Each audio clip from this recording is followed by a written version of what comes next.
Baik, Assalamualaikum warahmatullahi wabarakatuh.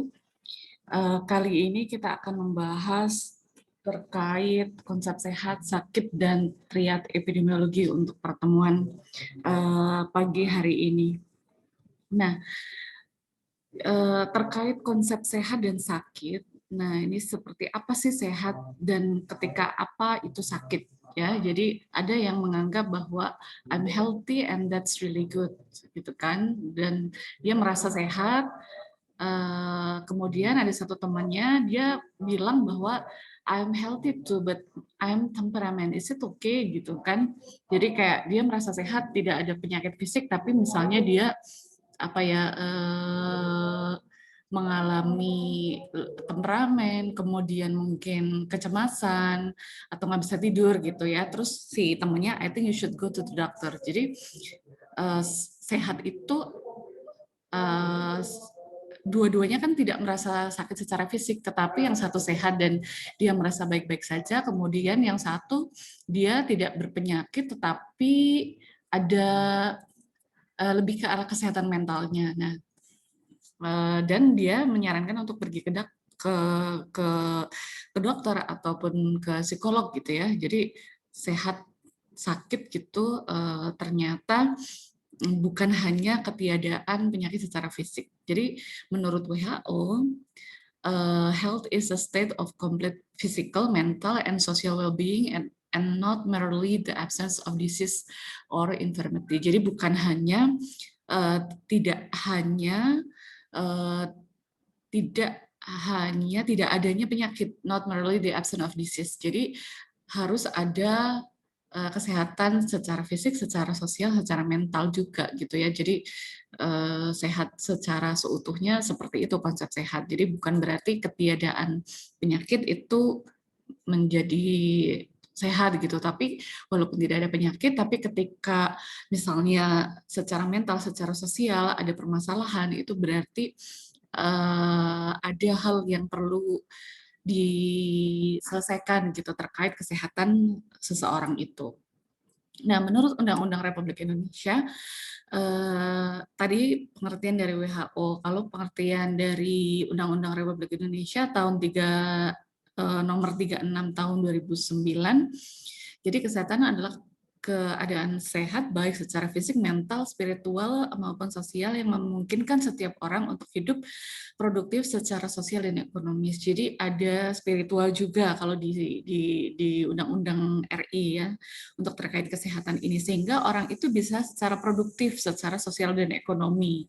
Jadi lebih komplit gitu ya bahwa kesehatan itu bisa dilihat dari secara komplit.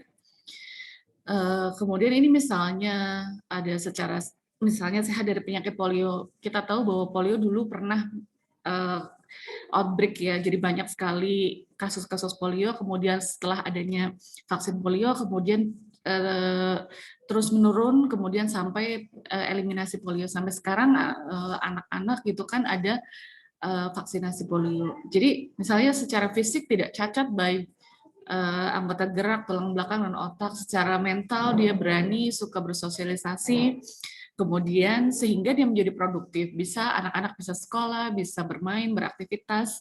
Kemudian secara sosial dia sehat secara sosial dengan berinteraksi dengan anak-anak yang lainnya. Kemudian secara spiritual tetap bisa melaksanakan kewajiban agama, kemudian emosinya stabil gitu ya. Jadi sehat secara paripurna seperti itu. Nah, kemudian konsep sakit itu suatu kondisi gangguan dari struktur atau fungsi normal bagian, organ atau sistem tubuh yang dimanifestasikan dengan sejumlah karakteristik dari tanda dan gejala. Jadi ada satu gangguan fungsi dari tubuh atau adanya disfungsi dari fisiologi dan psikologi. Jadi ada fisiologi tubuh ataupun psikologi dari tubuh gitu ya, yang dimana status penyakit dapat ditentukan oleh kriteria medis. Jadi ini adalah konsep sakit itu sendiri. Terus ada juga yang menyebutkan sakit atau illness merupakan suatu proses abnormal di mana aspek sosial, fisik, emosional, atau intelektual seseorang berada dalam kondisi dan fungsi yang menurun atau melemah dibandingkan kondisi yang orang tersebut sebelumnya. Kemudian sakit juga bisa bersifat objektif kayak yang dirasakan. Jadi ada kita bedakan antara gejala dan tanda. Kalau gejala adalah apa-apa yang subjektif yang dirasakan oleh individu, misalnya pusing, kita nggak tahu orang itu pusing gitu, jadi subjektif dari yang dirasakan orang tersebut. Kalau tanda itu adalah yang bisa secara objektif, bisa diamati atau diukur atau diobservasi oleh dokter atau tenaga kesehatan. Jadi kayak bintik bintik merah ataupun ada radang merah-merah di tenggorokan kayak gitu. Jadi bisa diobservasi.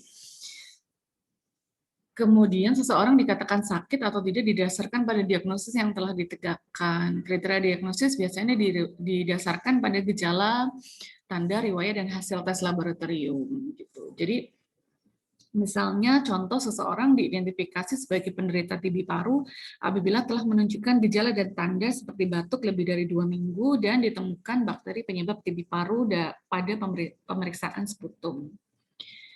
Nah, misalnya juga contoh lainnya orang yang mengalami gangguan jiwa seperti pasien skizofrenia. Jadi kayak mereka secara fisik terlihat sehat kan, jadi nggak ada penyakit fisik gitu. Namun secara emosional, sosial dan psikologis mereka termasuk kategori sakit secara kejiwaan. Jadi ini melengkapi bahwa memang sehat bukan hanya sehat secara fisik, tapi ya juga secara sosial, emosional, psikologis juga gitu ya.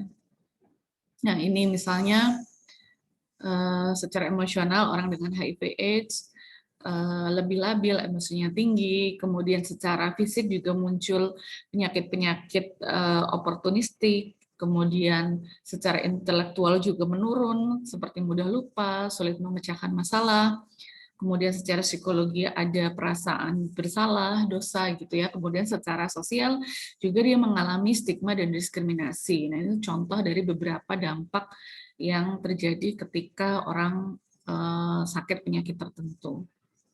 Oke, itu terkait konsep sehat dan sakit. Kemudian kita beralih ke konsep segitiga epidemiologi atau triad epidemiologi. Jadi ada teori timbulnya penyakit. Jadi sakit itu tidak diakibatkan oleh cuma hanya satu faktor saja, tetapi ada teori yang menyebutkan adanya interaksi antara 3 komponen. Jadi ada ini ya 3 komponen agent atau penyebab penyakit, host atau berjamu, kemudian faktor lingkungan.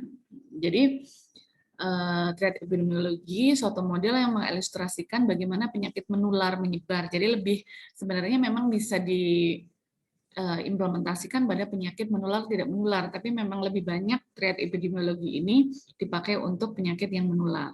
Yang terdiri dari, jadi komponennya ada agen atau penyebab penyakit, penjamu atau hostnya yang terkena sakit, dan lingkungannya. Jadi ketiga faktor itu saling terkait, kemudian ketika tidak ada ketidakseimbangan antara ketiga faktor itu, kemudian bisa menyebabkan seseorang itu menjadi sakit. Gitu. Nah ini yang mencetuskan teori segitiga penyakit itu adalah Gordon dan Larish ya. Jadi menyebutkan bahwa timbul atau tidaknya penyakit dipengaruhi oleh host agent dan environment. Jadi seperti pada diagram, nah di host agent environment yang ada di diagram ini ya. Jadi perubahan salah satu faktor akan mengubah keseimbangan.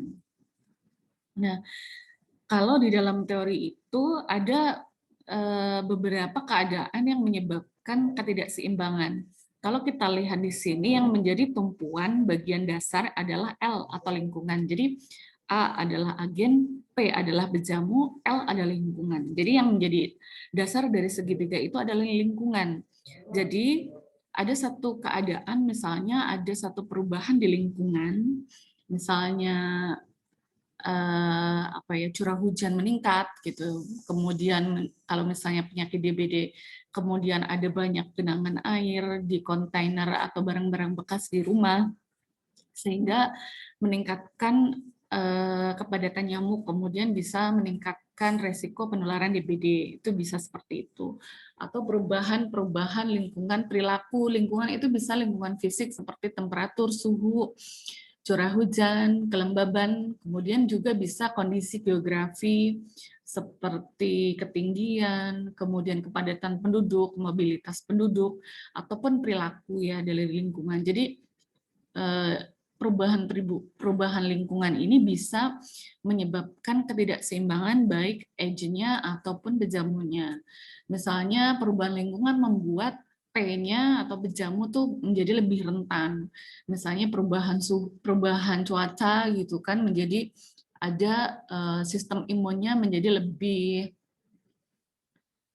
lebih lemah ataupun lebih rentan untuk terjadinya satu penyakit gitu, bisa seperti itu. Kemudian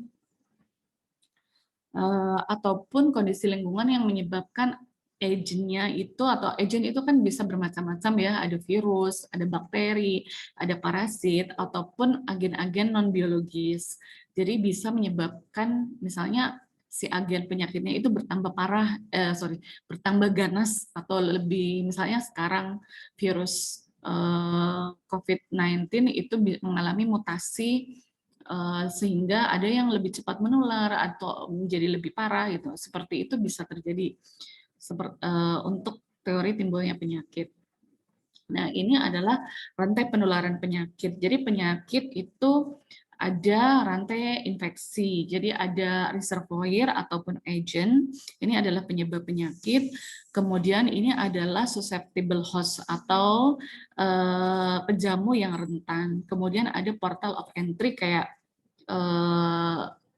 pintu masuknya penyakit itu lewat apa? Jadi apakah itu lewat oral, lewat fekal oral, ataupun lewat kulit dan sebagainya. Jadi masuknya bibit-bibit penyakit itu bermacam-macam, lewat pernafasan itu juga bisa. Nah, kemudian mode of transmission atau cara penularan itu bisa melalui droplets, kemudian melalui kontak langsung, ada yang melalui vektor, nyamuk, lalat gitu, ataupun vehicle tuh kayak benda-benda yang tercemar oleh agen-agen penyakit, ataupun secara airborne disease atau melalui udara.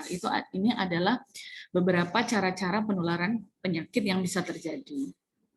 Nah, ini kita satu-satu akan membahas terkait komponen dari ketiga segitiga epidemiologi. Nah, agent adalah penyebab penyakit yang berupa unsur mati atau hidup yang terdapat dalam jumlah berlebih ataupun kurang. Jadi, agent ini bisa ada agent infeksius atau penyakit yang menular atau agen biologis seperti virus, bakteri, protozoa. Ada yang tidak menular seperti keadaan seperti gizi atau fisika seperti cahaya, kelembaban, itu juga bisa menyebabkan penyakit. Nah, ada beberapa karakteristik khusus dari setiap agen yang penting dalam menentukan sifat infeksi. Jadi agen itu punya beberapa karakteristik. Jadi ada yang namanya dosis infektif atau infektivitas. Adalah jumlah yang diperlukan untuk menyebabkan infeksi pada bejamu yang rentan. Jadi kadang-kadang ada dosis infektif, seberapa banyak sih misalnya virus virus itu menular, berapa banyak virus itu masuk ke dalam tubuh. Kalau kurang, misalnya orang itu terpapar tapi nggak jadi sakit karena dosisnya kurang gitu. Tetapi kalau dia masuk ke dalam tubuh dalam jumlah yang banyak, kemudian bisa menyebabkan infeksi, ya bisa kemudian menjadi sakit gitu. Kemudian ada istilah patogenitas. Jadi kemampuan agen untuk berkembang biak untuk menimbulkan penyakit klinis diukur dengan rasio jumlah orang yang terkena penyakit secara klinis dengan jumlah orang yang terinfeksi. Jadi kemampuan agen untuk berkembang biak atau kemampuan agen untuk menginfeksi gitu ya, patogenitas. Kemudian virulensi adalah ukuran tingkat keparahan penyakit atau tingkat agen memperparah kondisi suatu penyakit. Ya, jadi dihitung dari jumlah kasus klinis yang parah dibagi jumlah individu yang terinfeksi. Jadi bedakan antara patogenitas dan virulensi tentang kemampuan agen penyakit untuk menimbulkan infeksi atau berkembang biak, dan juga tingkat keparahan ya kalau virulensi. Kemudian ada yang namanya reservoir. Jadi ada tadi di dalam skema tuh ada yang namanya reservoir, habitat alami yang mungkin termasuk manusia, hewan, dan sumber lingkungan. Yang biasanya misalnya kayak penyakit leptospirosis, bakteri Leptospira interrogans itu dia hidup di dalam tubuhnya si tikus gitu, kalau dalam keadaan alami. Nah, ketika tikus itu kencing, dia ada air kencingnya itu mengandung bakteri Leptospira interrogans. Kalau dia mencemari lingkungan ataupun kemudian bisa manusia terpapar, kemudian manusia bisa tertular seperti itu. Jadi reservoir seperti itu. Bisa manusia, bisa hewan ataupun sumber dari lingkungan.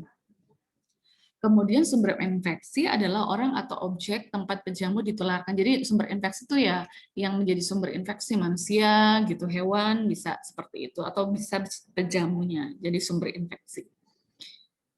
Nah ini yang tadi ya rangkuman saja, ada biologi, ada gizi, ada fisika, fisik ataupun kimia. Nah kemudian ada faktor penjamu atau host. Jadi bisa manusia, bisa hewan yang terpapar atau terinfeksi dari atau yang mengalami dampak dari agen penyakit itu. Jadi yang terkena bejamu tuh atau host yang terkena. Nah, faktor-faktor bejamu tuh ada beberapa macam. Ada faktor genetik, jadi kayak ada beberapa penyakit yang memang secara genetik itu lebih rentan. Misalnya faktor keturunan itu juga bisa mempengaruhi orang terkena sakit. Kemudian ada riwayat penyakit sebelumnya, kemudian umur. Jadi umur-umur tertentu itu sangat berkaitan dengan imunitas kan, imunitas seseorang. Ada kelompok anak, ada kelompok remaja, ada kelompok dewasa atau kelompok lansia. Itu tingkatan kerentanannya berbeda-beda. Kemudian ada psikologi terkait kesehatan mental si manusia itu, fisiologi, fungsi tubuhnya, kadang-kadang kalau sudah lansia, fungsi fisiologi tubuhnya menurun, kemudian juga tergantung dari imunitasnya, apakah sudah diimunisasi atau belum, atau kemudian status gizi itu juga menentukan imunitas seseorang. Ini adalah faktor-faktor dari penjamu. Nah, kemudian kan ada sudah dua tuh agen penyakit, kemudian host ataupun penjamu, kemudian ada faktor lingkungan. Faktor lingkungan itu adalah semua unsur di luar faktor individu berjamu yang mempengaruhi status kesehatan populasi. Jadi bisa meliputi sosial ekonomi, lingkungan biologi, lingkungan fisik, macam-macam ya yang tadi saya demografi, perilaku, dan kepadatan penduduk, kemiskinan, dan lain-lain. Ini adalah faktor lingkungan. Yang tadi di dalam segitiga itu dia memainkan peran ada di bawah tuh di tumpuan dari segitiga itu ya, dari lingkungan. Nah ini contoh dari diagram, ada agent, ada bakteri, virus, fungi ya, walaupun ada juga yang tadi yang non biologis juga ada. Ada host, ada genetik, ada jenis kelamin, ada health behavior atau perilaku, imunitas, ada umur, kemudian di environment ada sanitasi, ada keadaan air, kebisingan, kemudian udara, demografi, kepadatan penduduk, dan lain-lain. Nah ini yang paling tidak kalian bisa memahami konsep ini. Nah, itu sudah konsep sehat sakit, kemudian segitiga epidemiologi atau segitiga penyakit. Kemudian yang terakhir adalah pengukuran frekuensi masalah kesehatan. Di dalam epidemiologi itu ada beberapa ukuran-ukuran epidemiologi. Jadi untuk mengukur frekuensi masalah kesehatan di suatu komunitas, di suatu wilayah ataupun di suatu tempat. Biasanya ada beberapa ukuran, ada angka morbiditas atau kesakitan, jadi kayak derajat sakit, cedera, atau gangguan pada populasi. Mengacu pada angka kesakitan, jadi jumlah orang yang sakit dibandingkan dengan populasi tertentu yang seringkali merupakan kelompok sehat atau kelompok yang berisiko. Dan untuk angka kesakitan itu ada dua angka yang penting yang harus kalian ingat. Ada angka insidensi dan angka prevalensi. Nah, apa sih angka insidensi itu?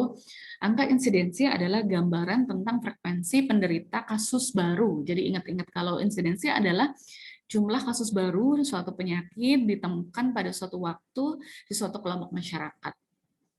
Jadi kalau insidensi kasus baru. Jadi jumlah penduduk yang mungkin terkena penyakit, jumlah kasus baru jumlah penderita kasus baru dibagi jumlah penduduk yang mungkin terkena penyakit. Nah, itu kalau insidensi. Nah, apa sih manfaat dari incident rate atau tingkat insidensi? Bisa mengetahui masalah kesehatan yang dihadapi. Kemudian mengetahui resiko untuk terkena masalah kesehatan yang dihadapi dan mengetahui beban tugas yang harus diselenggarakan oleh suatu fasilitas kesehatan.